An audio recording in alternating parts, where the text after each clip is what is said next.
Muy buenos días. Alabado sea Dios para siempre. Aleluya. Bueno, sé que es una hora un poco de aquella manera, pero vamos a ir directamente.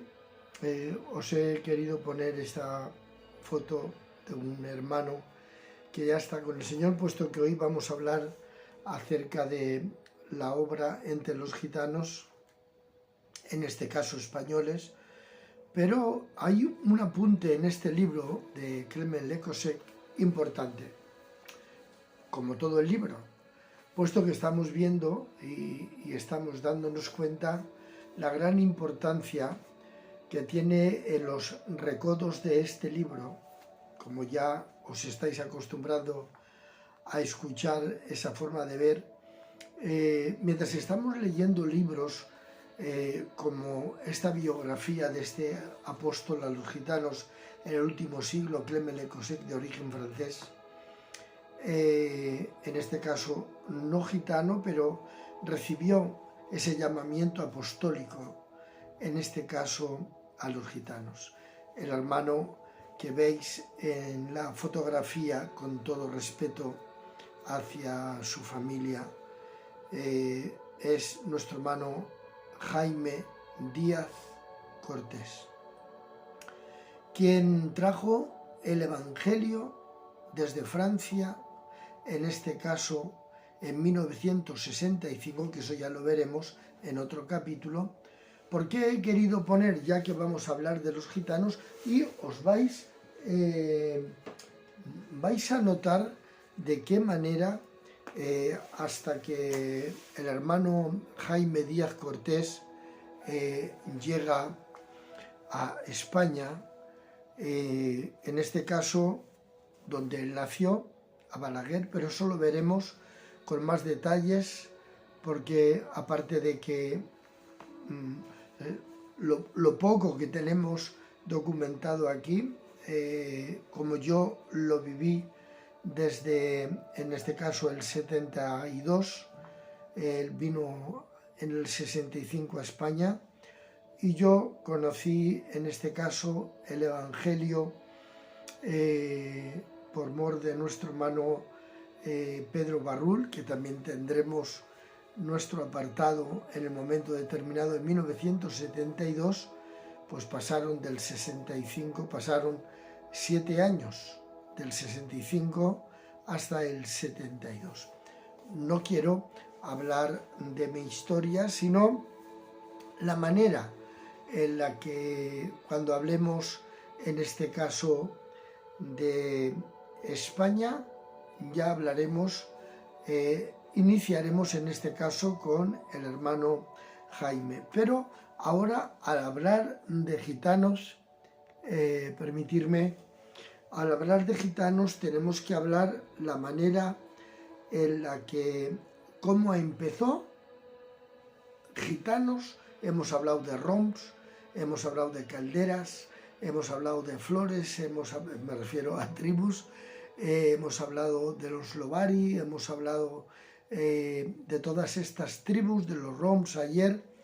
Hoy vamos a hablar acerca de los gitanos, la manera en la que se extendería o empezaría la semilla, pero empezó también en Francia, y miren cómo y la manera tan extraordinaria en la que empezó.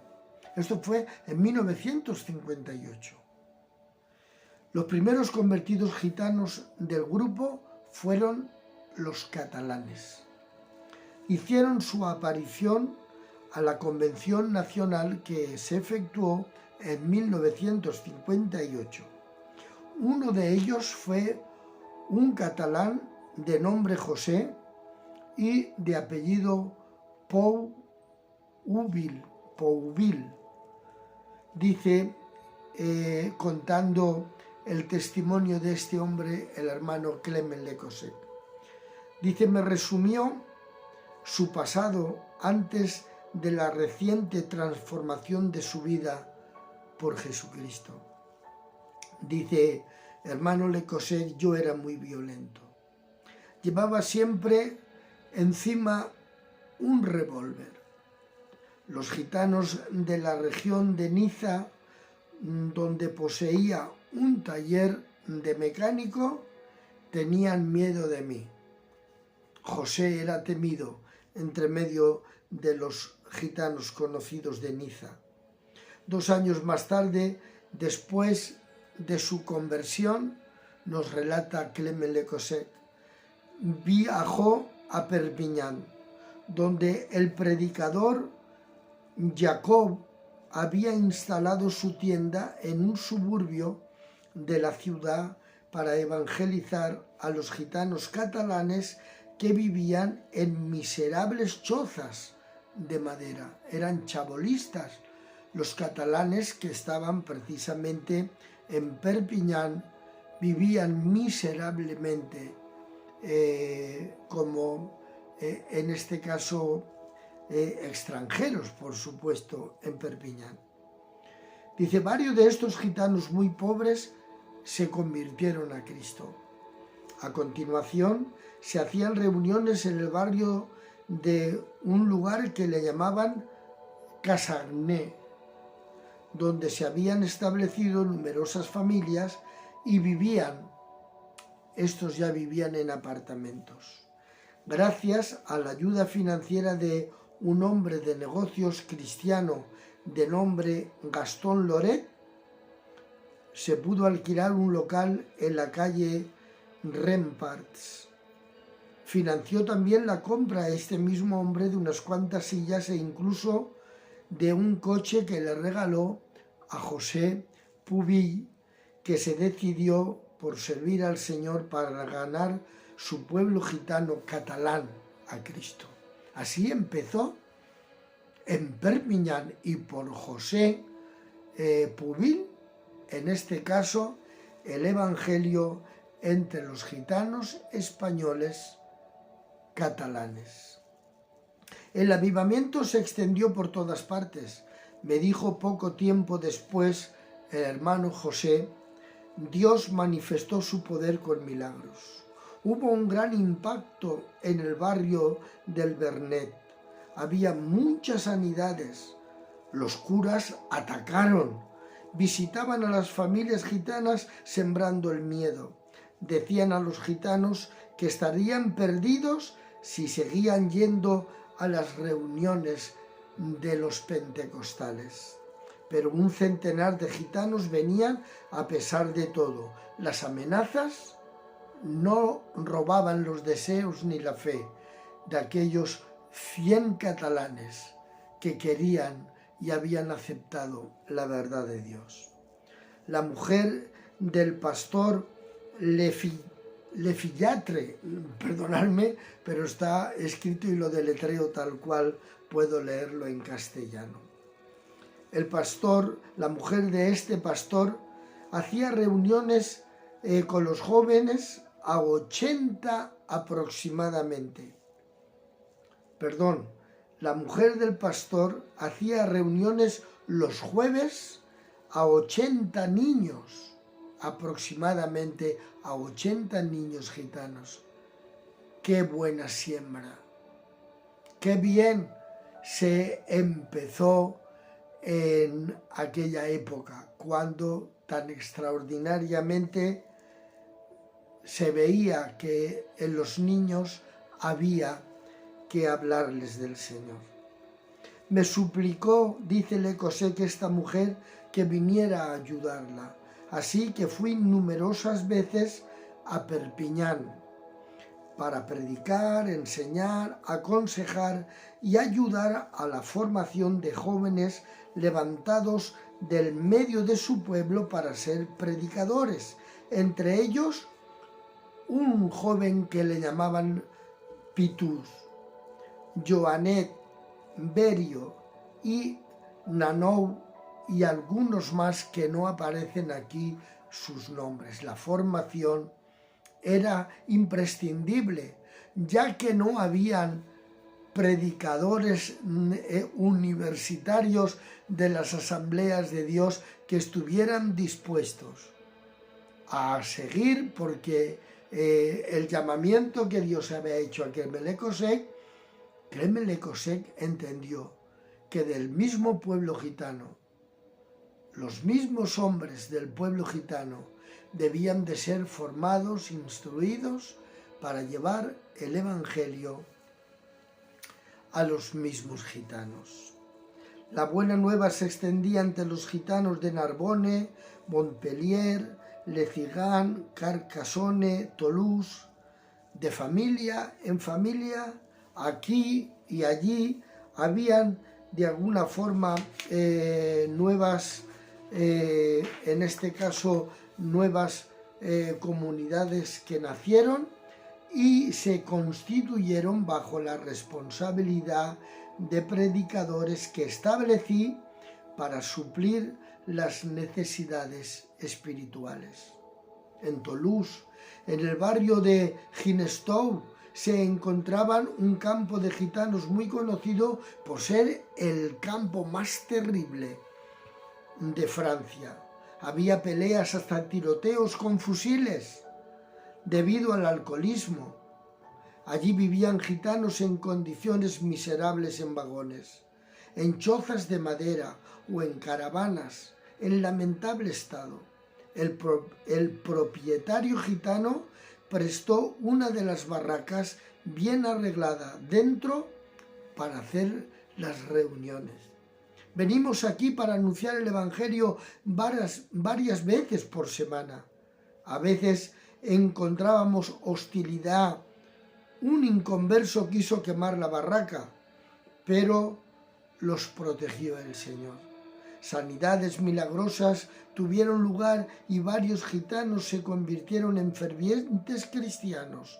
Me dijo un predicador de nombre Vicente.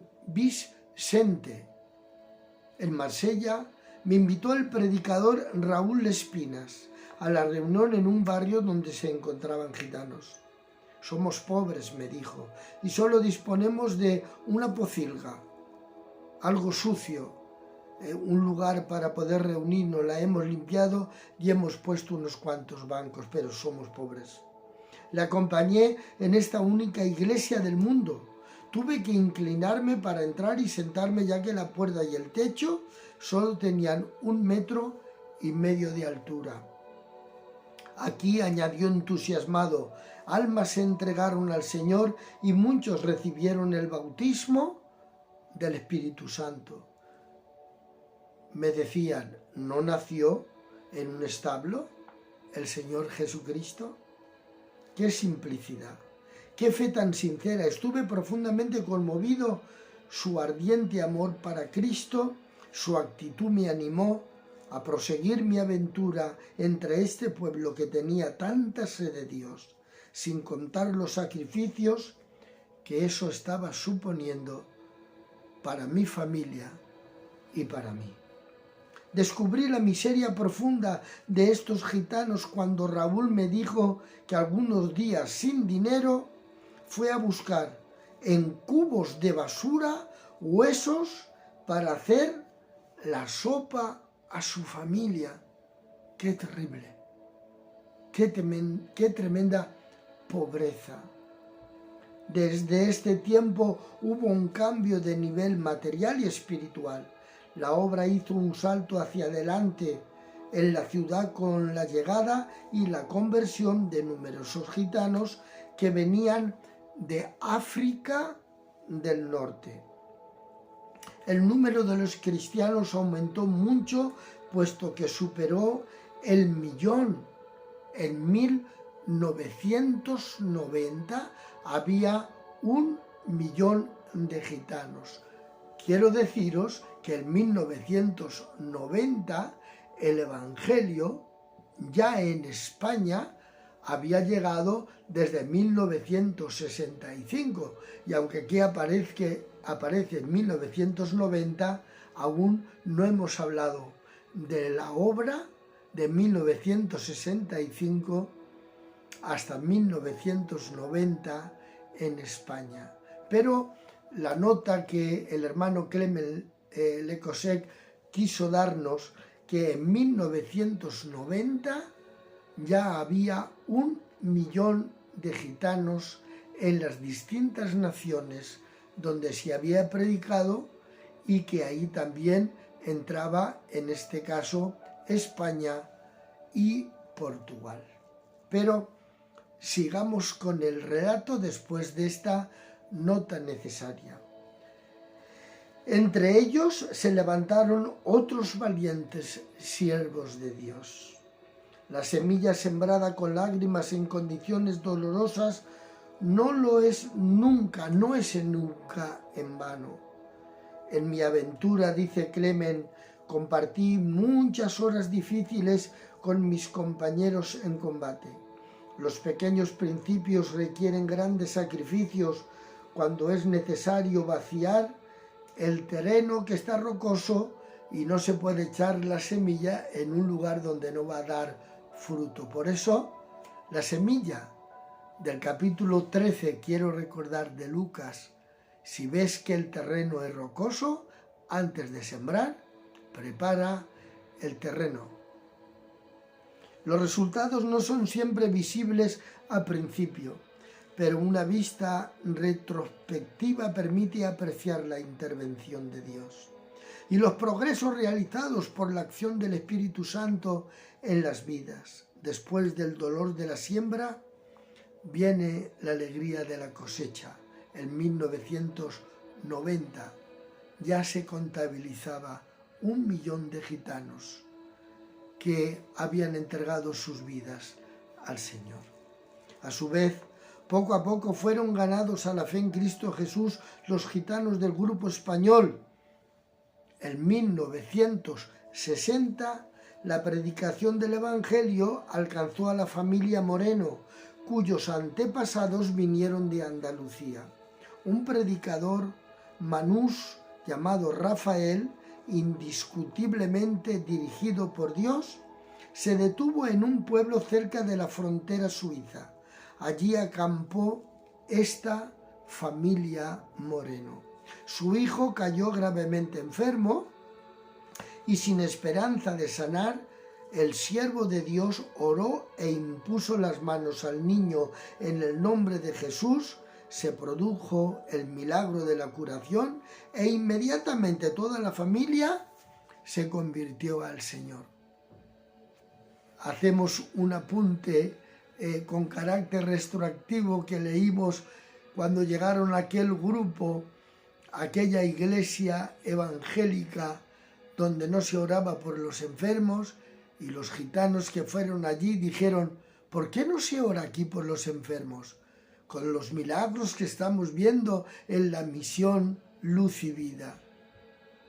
Este pastor dijo: es que entre ustedes, como no saben leer, tienen que haber milagros, pero entre nosotros los milagros no es necesario porque la palabra ya está canonizada. ¡Qué forma de ser impedimento al Evangelio poderoso y real!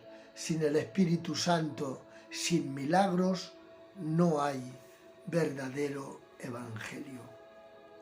Este mismo año, un centenar de gitanos aceptaron a Cristo en 1960 como su Salvador.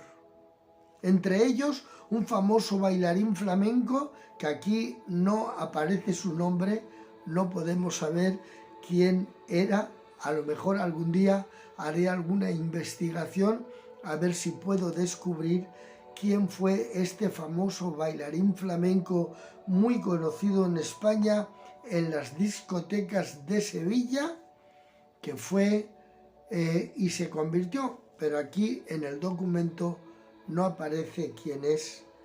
Por lo tanto, buscaremos a ver quién es para poder documentarlo, aunque han pasado tantos años.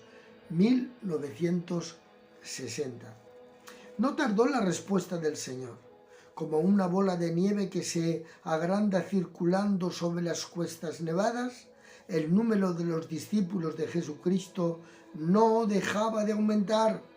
A los catalanes se añadieron numerosos andaluces y aragoneses que se denominaban simplemente los gitanos españoles. Esto fue en 1960. Pero aún no había llegado el Evangelio a España. Pero los españoles que estaban en Francia, tanto catalanes, andaluces como aragoneses, que ellos decían: nosotros somos los cristianos españoles que estamos en Francia. Aquí y allí se reunían para orar, cantar cánticos y meditar la palabra de Dios en todo el sur de Francia, es decir, en Burdeos, en Limoges, en Mont-de-Marsan, en Biarritz, en Beauvais-Vezin, cerca de Sant Pau, Marsella, Toulouse y Niza. Ahí estaba formándose también el grupo, o si queréis también la tribu de los calós. Habían andaluces, catalanes y aragoneses, pero en Francia. Para consolidar y unificar estas nuevas obras, tenía que multiplicar mis desplazamientos, lo que me obligó a recorrer cada año más de 90.000 kilómetros. Cada año se recorría el hermano Clement Lecossec a través de toda Francia, porque era en Francia donde estaba precisamente la semilla que tenía que extenderse a las demás naciones. Y todo esto debía de hacerlo lejos de mi familia, sus 8 hijos, juntamente con su esposa. A veces tenía que dormir en el coche por falta de medios económicos para alquilar una habitación en un hotel. Tenía en el maletero un edredón de plumas que le había regalado su madre, la madre de Lecossec. Y en aquel edredón no tenía dinero para poder irse a un hotel, pero los 90.000 kilómetros que hacía cada año los hacía en esa aventura extraordinaria que Dios lo había llamado. Que el nombre de nuestro Dios sea glorificado. Una exhortación para vosotros y para mí. Si Dios te habla para que evangelices, para que conserves lo evangelizado o para que recuperes lo que se ha perdido, mientras se dice hoy, es tiempo de ganar, de conservar y de recuperar. Con esfuerzo, con unidad. No hay tiempo para hacer más denominaciones. Ya no hay tiempo para hacer distintas divisiones. Es tiempo para la unidad, para que cada uno de nosotros los dones que haya recibido sean para fortalecer el libre albedrío que Dios nos ha dado para fortalecer en esas decisiones unidos y sabios, para que sea Dios quien, repartiendo su soberanía limpia por la sangre de Cristo en el libre albedrío, podamos unirnos para llevar adelante con sacrificio, con escasez, con abundancia, con persecuciones, sea como sea, pero que podamos, como este cuadro que veis, esta pintura que me la pintó, es una pintura hecha por una jovencita madrileña, hija de nuestro hermano de Orcasitas, de la Iglesia de Jesucristo en Orcasitas, el hermano, a ver si lo recuerdo, de apellido García y de nombre Jeromo García, un gran hombre de Dios. Su hija, Abigail, me pintó este cuadrito. Miren cómo se le pisa la cabeza a Satanás. Que el nombre de Dios sea glorificado para siempre. Los recién nacidos en la fe eran muy ruidosos y llenos del Espíritu. Dios realizó entre ellos numerosos y espectaculares milagros. En el suburbio de Burdeos, los predicadores de la tribu de los Manús residiendo el invierno en Graviere en caravanas. Los ayudaba espiritualmente en sus primeros pasos con el Señor. Un núcleo de gitanos españoles cristianos se formó a Zenón. Edificaron un pequeño local en un patio. Rápidamente se quedó demasiado pequeño. Una de las cosas que realmente hay que crecer es precisamente en la idea de la iglesia local amplia,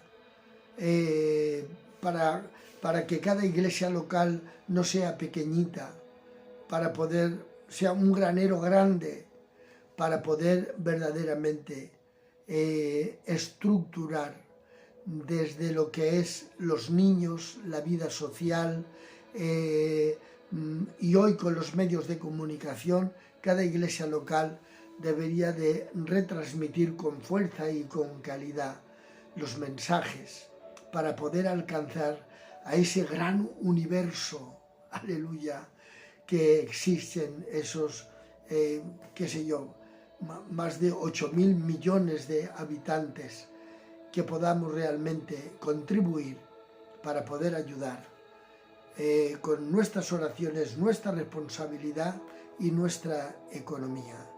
Que Dios bendiga vuestros negocios en el nombre del Señor. El Espíritu de Dios sopló intensamente. Me maravillé escuchando los testimonios acerca de las manifestaciones del Espíritu Santo. Esto me fortaleció en mi convicción que este movimiento Luz y Vida, aunque luego más tarde en algunas otras naciones, por ejemplo en España y Portugal, nos llamamos la Iglesia Evangélica Filadelfia. En Francia, Luz y Vida, y así también en otros países, donde los hijos de Clement Lecossec viajaron y hicieron misiones, siguiendo el legado apostólico de su padre. Provenía realmente del Señor este movimiento, y que Él me había enviado para guiar espiritualmente este pueblo y fundamentarlo sobre la palabra de Dios, y no solamente sobre experiencias, por extraordinarias que éstas sean. Y eso ha sido una semilla que, como ya os dije en momentos, voy a ver si tengo por aquí, y os recuerdo lo que estuvimos viendo este tiempo atrás en algún otro vídeo de esto exactamente. Aquí lo tenéis. Cuando estando en este caso de secretario nacional, el hermano Lisardo Cano Montes, que es el director desde hace más de 30 años, casi 40 ya, de la radio y televisión Amistad. Bueno, pues ahí empezó la idea de la escuela bíblica Filadelfia, en aquel terreno que se compró en Pinto, ese pueblo cerca de Madrid. Bueno, no pudo llegarse a poder poner todos esos edificios. El terreno se vendió, se compraron otra serie de cosas que se creyeron importantes,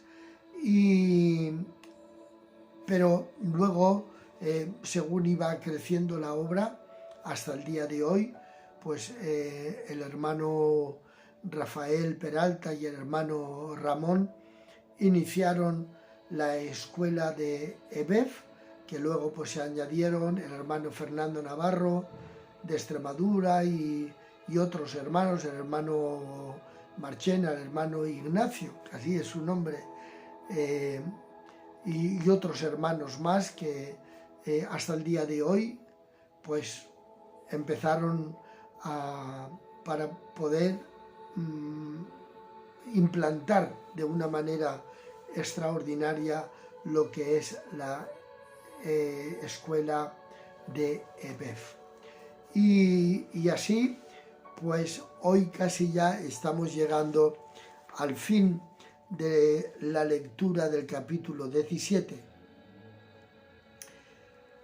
En uno de esos inviernos, en un pueblo llamado Villanueve Sur, donde residía una familia de los Castro, era muy conocida en esa ciudad, sobre todo entre los gitanos. Su conversión parecía humanamente imposible, puesto que, ya hablaremos de ello, era gente rica, gente que vivía muy bien, que no necesitaba ir de un lugar a otro para de toda esta pobreza, desgraciadamente, que había la mayoría de los gitanos, tanto catalanes como andaluces, como aragoneses, como las demás tribus, sino que esta familia, los Castros, creían que su conversión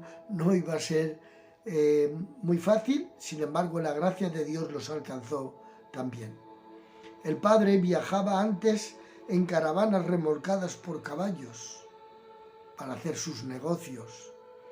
Desde que los coches sustituyeron a los caballos, ya no andaba de un lugar para otro con las caravanas, sino que con los coches ya podían hacer sus negocios de venta por toda Francia. Y vivía en una casa muy bonita. 2 de sus hijos se convirtieron en predicadores. Y la llamada de la fe siguió propagándose. No es exagerado decir que cada familia venía a Jesús, era un milagro vivo, cada familia que venía. Abundaron testimonios de sanidades. Los hogares gozaron de la paz del Señor, las caras radiantes de alegría. Los jóvenes cantaban las alabanzas del Señor y oraban con un fervor tremendo. Me maravilló viendo la mano del Señor en su obra. Pero no hay que soñar. La aventura no se hace sin combates. Hay fuerzas desfavorables, vientos que vienen de frente huracanados, y no me faltaron dificultades en este trabajo misionero. Me agarro con tenacidad a estos 2 pilares. ¿Cuáles son? Amor fraternal y verdad bíblica. Únicos medios para seguir siendo victorioso y en el plan de Dios a las horas de grandes combates. Qué fe de hombre, qué maravilla del hermano Clement Lecosec. No sé si alguna vez recordáis en el prólogo del libro, cuando estuvimos hablando acerca de cuando él era muy niño y su madre le aconsejaba que tuviera de algún modo cuidado con los gitanos que te pueden llevar, que pueden maltratarte. Y que él creció con la idea cuando veía gitanos. ¿Quién le iba a decir que cumplidos los 14 años sentiría esa inclinación por los más pobres entre los pobres? Y bueno, así tenemos que terminar en este día de sábado. Mañana, si Dios nos da salud y libertad, estaremos viendo el capítulo 18, donde se tendrá que ver con las costumbres gitanas. Nos ha saludado nuestro hermano Jesús de Chipiona, un hombre que está haciendo una obra extraordinaria en la parte de Andalucía, amén, en un movimiento que se le llama Iglesia Evangélica Monte Quinto. Le deseamos la mayor de las bendiciones y que del mismo modo que el hermano Clement Le Cosset, sigamos también nosotros repartiendo, que sin el Espíritu Santo es totalmente imposible. Que Dios os bendiga grandemente y os dejo, amén, con este, a ver si lo encuentro, debe de estar por aquí, amén, gloria al Señor, para que os llenéis del Señor, amén, que esa es mi ilusión. Voy a quitar esto para que se pueda oír mejor. Amén. Mirad qué bonito.